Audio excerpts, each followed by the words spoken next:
Pronto. Boa noite a todos.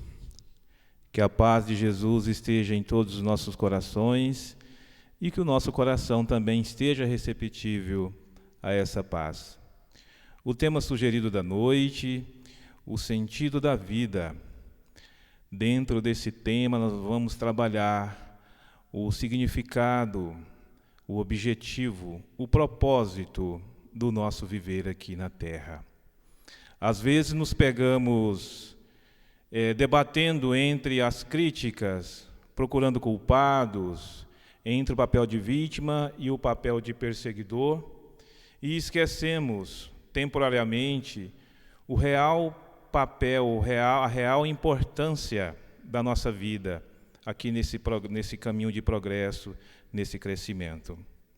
Eu quero iniciar aqui trazendo uma reflexão de Paulo de Tarso, onde ele consegue abrir mão do papel de vítima de forma consciente. Certa feita, depois dele passar um período no deserto, depois dele retornar para Jerusalém, depois dele ser aconselhado por Pedro, aonde o mesmo o aconselha a buscar algum do seu familiar, se ele não tinha uma cidade para ir, depois que ele foi convertido por Jesus, ele vai até Tarso. Até então ele não sabia que a sua mãe havia falecido. Ao encontrar o próprio pai, o pai, maravilhado com a sua presença: meu filho, que bom lhe ver, que bom perceber que você não estava doente, que você foi curado de alguma forma. E ele fala: pai, eu não estava doente, eu realmente encontrei Cristo. Como, filho?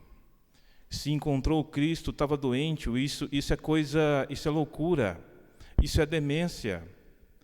Aqui você não pode ficar, aqui você não tem local para ficar. E Paulo, ele olha ao seu redor e diz para o pai: pai, tenho fome, estou cansado, estou enfermo, tenho sede. Meus amigos me abandonaram, e o Senhor também me abandona. E o pai de Paulo diz: eu não te abandonei. Foi você que escolheu seguir esse Cristo. Vá procurar o Cristo. E Paulo sai, de alguma forma, trazendo para nós uma reflexão de sentimento. Paulo sai com uma certa desorientação, vamos dizer assim para nós, no comum, uma certa raiva, aquele abandono do pai. Então ele anda a uma certa distância e alguém o chama: seu Paulo, seu Paulo. Quando ele vira, um dos trabalhadores do seu pai, com um pequeno pacote, uma pequena bolsa, contendo moedas. Aqui seu pai pede para entregar, para custear a despesa, o alimento, por onde você for ficar para pouso. Naquele momento, Paulo faz uma reflexão tão íntima, tão interna, que diz na história que naquele momento foi a maior luta que o Paulo teve com ele mesmo. Não foi com as pessoas, não foi com as perseguições, foi com ele mesmo. Ele conseguiu, de alguma forma, abrir mão do papel de vítima, de forma consciente, que não é assumir a culpa, não é dizer eu estou sofrendo porque eu estou pagando essa dívida, eu estou quitando isso. Não, de forma alguma. Mas entender o processo como indivíduo, o processo da vida, do crescimento, do aprendizado, através das vicissitudes. Como indivíduos, isso nós chegamos num questionamento para nós mesmos, que devemos fazer uma reflexão. Quem somos? No coletivo, no individual, aqui, encarnado neste planeta, fora dele, quem somos? Vamos identificar que temos algo em comum. Somos espíritos. Somos espíritos tendo uma experiência terrestre através da encarnação. Não somos terrestres buscando uma experiência espiritual. Somos seres espirituais buscando uma experiência terrestre através do processo da reencarnação. Na pergunta de O Livro dos Espíritos, de número 76, que definição se pode dar dos espíritos? A resposta ela é bem simples. Podem dizer-se que os espíritos são seres inteligentes da criação e que povoam o universo fora do mundo material. Somos seres inteligentes da criação, distribuídos nesse universo, reunidos em grupo neste mundo, buscando com motivo de conviver, de aprender no coletivo, mas também no individual. Tudo isso sobre uma gestão, sobre uma tutela, sobre uma administração sábia e justa, que é de Deus, nosso Pai maior, nosso Criador. Também no Livro dos Espíritos, na questão de número 1, tem a questão: que é Deus? E a resposta ela abre N situações para aprendizado, para estudo. A resposta está assim: Deus é a inteligência suprema, causa primária de todas as coisas. Ou seja, se conseguíssemos, como indivíduos, como seres humanos, como espíritos em formação, compreender essa majestosa administração de Deus, entenderíamos de uma vez por todas os reais motivos de estarmos passando por aquela ou essa vicissitude aqui no mundo. Se estamos inseridos nesse universo espiritual, mas através deste planeta físico chamado Terra, com certeza isso vai desenvolver o fator de influência. E também no Livro dos Espíritos, na questão de 459, influi os espíritos em nossos atos? A resposta ela é bem tranquila. Influi muito mais do que o imaginais. Influi de ordinário a tal ponto que são eles que vos dirigem. Nós podemos abrir aqui um parênteses para refletir sobre essa resposta. Quando a resposta diz, influi muito mais do que imaginais, não quer dizer que há uma influência que vai além da nossa imaginação, além da nossa compreensão. Podemos entender, interpretar que quando diz influi muito mais do que imaginais, com certeza está dizendo ali que está surgindo atualmente também uma ausência de imaginação. Entendendo que a imaginação, ela se faz como fonte criadora de crescimento. Ela é uma energia empreendedora que nos auxilia nesse passo a passo no nosso desenvolvimento individual e coletivo. Mas atualmente, nós como seres humanos, estamos nos perdendo entre o imaginário e a fantasia. Sem querer, estamos abrindo mão da imaginação e dando força, ênfase na fantasia. E não é a tecnologia responsável por isso. A imaginação, ela nos auxilia no progresso metódico de crescimento, do passo a passo. Visualizamos cada objetivo traçado. Este prédio aqui, antes de ser construído, passou pelo imaginário de alguém, de um arquiteto, de um engenheiro.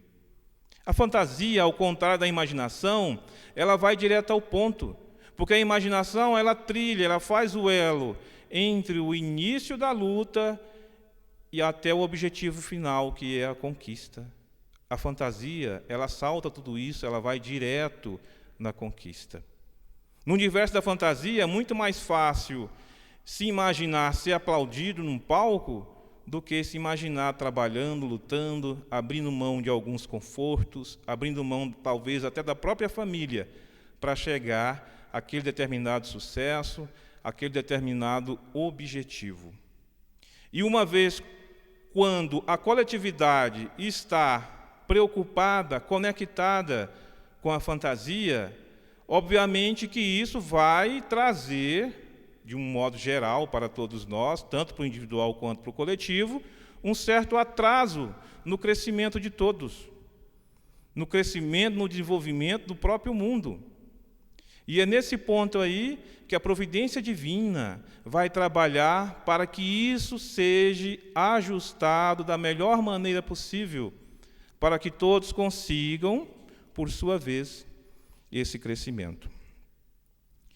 Pegando carona com o atual momento que estamos vivendo, da pandemia, se a gente for lá na questão de 737 de O Livro dos Espíritos, a pergunta diz assim: com que fim fere Deus a humanidade por meio de flagelos destruidores?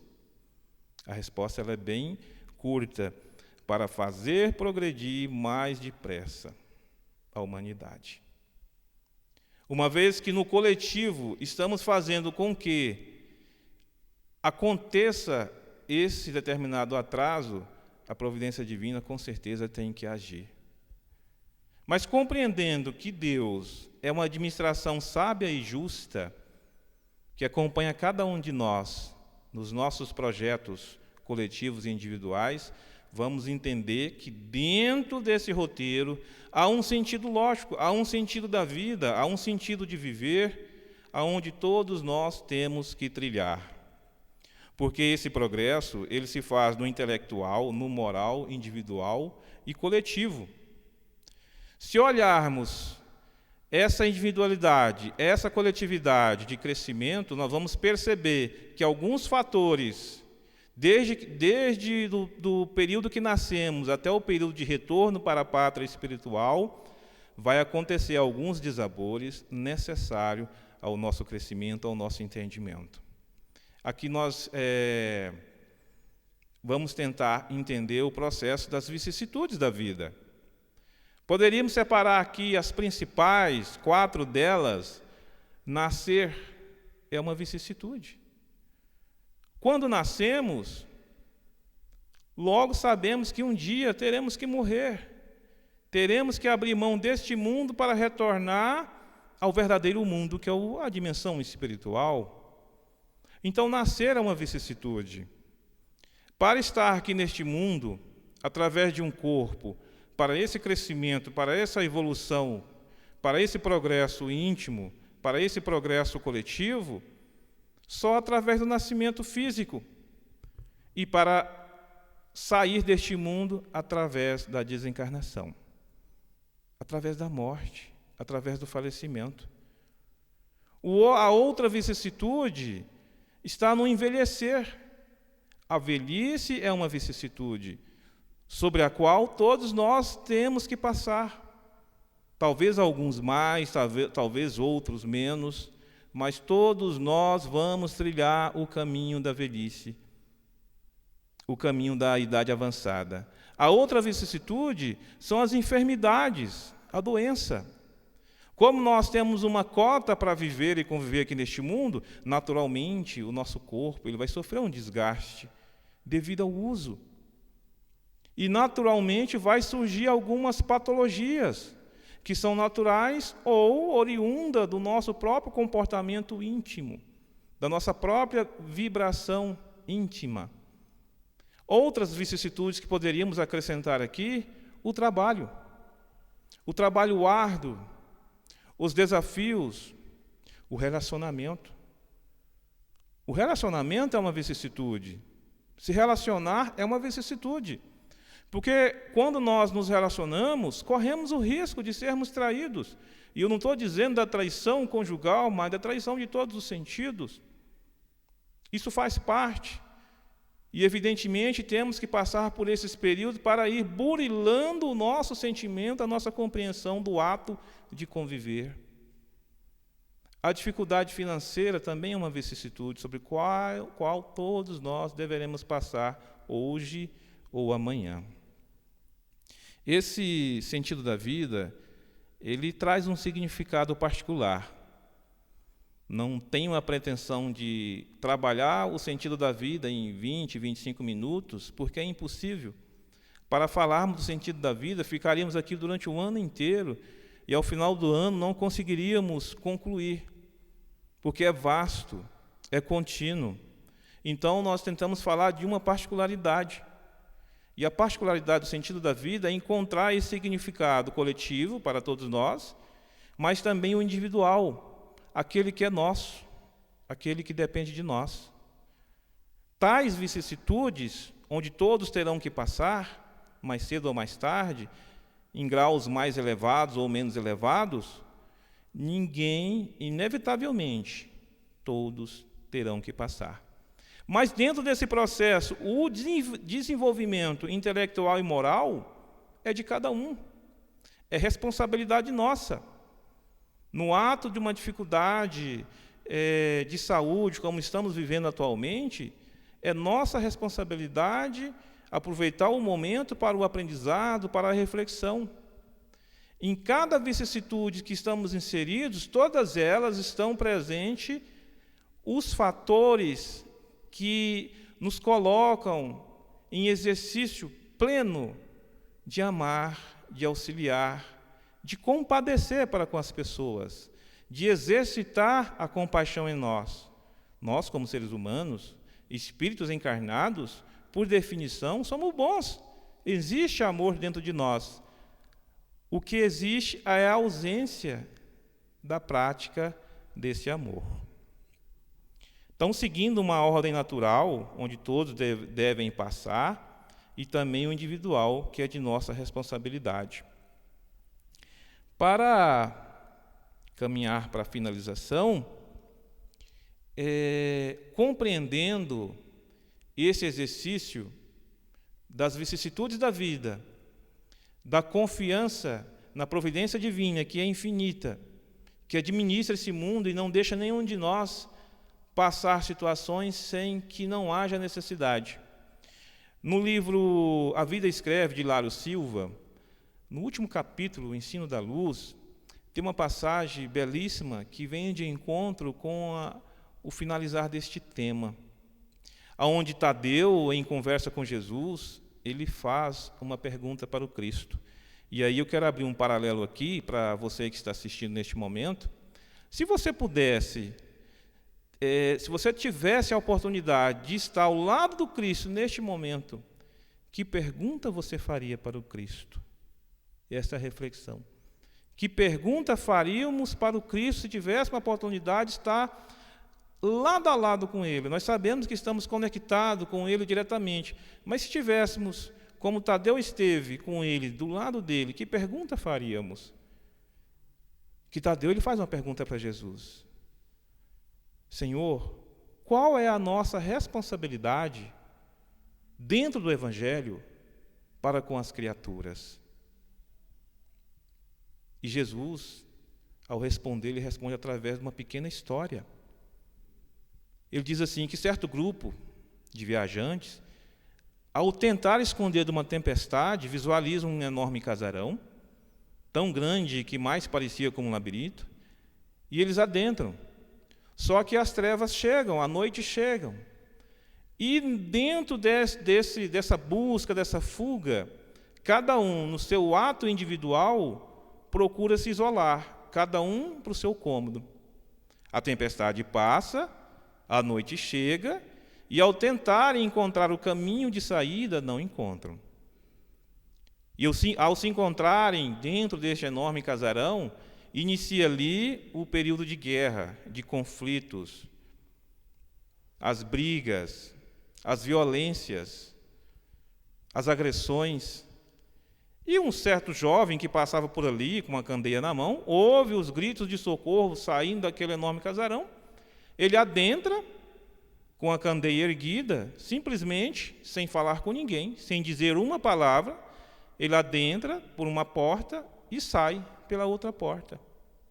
Todos que estavam ali presentes, aquele grupo de viajantes, ao ver aquele jovem passar pelo corredor com a luz na mão, resolvem segui-lo e encontram o caminho de saída. Jesus dá uma pausa e tenta concluir: quando a luz do bom exemplo está em nós, todos encontrarão a porta da libertação com facilidade. E Tadeu não se contenta. Ele não se conforma com aquela resposta e pergunta para Jesus: Senhor, mas como praticar essa ação? Como compreender isso? Ou seja, como colocar isso em prática? Que uma coisa, meus irmãos, é compreender o Evangelho, é entender o significado da vida. A outra é colocar em prática, que é algo muito diferente. Então Jesus continua respondendo para Tadeu: vivamos no amor puro, tendo a consciência tranquila, buscando o reino de Deus acima de todas as coisas, e o mais nos será acrescentado. Interessante quando ele fala buscar o reino de Deus acima de todas as coisas, vivendo no amor puro, tendo a consciência tranquila. Aqui já tem um mapa de instrução incrível, inicial para nós, que estamos tentando entender o objetivo da vida, o sentido da vida, o porquê dessas vicissitudes sobre o qual hoje estamos passando e sempre passamos. Nessa resposta de Jesus conclusiva, tem um roteiro aqui que podemos seguir, que temos condições para seguir, que quando ele fala viver no amor puro, logo, inicialmente, o ato do sentido da vida, o ato do viver está no amor, está na prática do amor. Uma vez que buscamos essa prática do amar, a nossa consciência ficará tranquila. E o que for necessário para complementar essa busca será acrescentado a cada um de nós.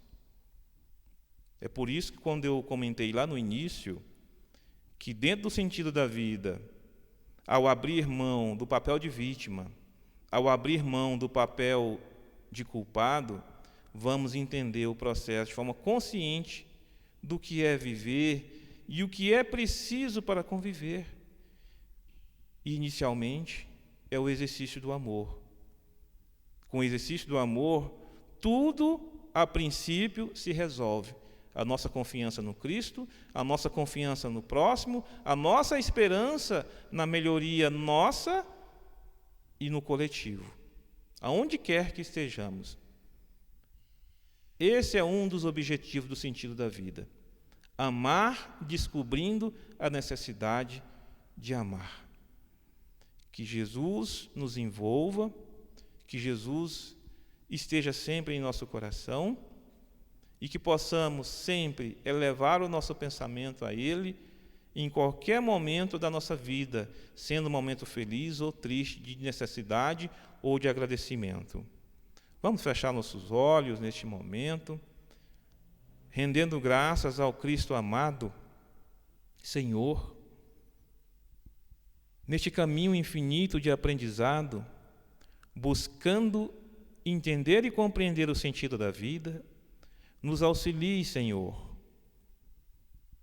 a aprender a amar, a buscar o trabalho como exercício, a desenvolver a paciência como esperança, mas, acima de tudo, Senhor, a desenvolvermos a sensibilidade de perdoar.